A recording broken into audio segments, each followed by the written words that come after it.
1. Tarkista, että Chrome on käynnistymissä ohjelmissa. Jos ei ole niin laita Chrome päälle ja käynnistä kone uudestaan.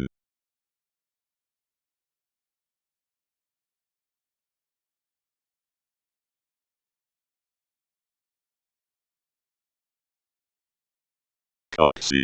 Muokkaa Chrome-tab-tiedostoa. Esimerkki skriptistä, joka käynnistyy minuutin välein.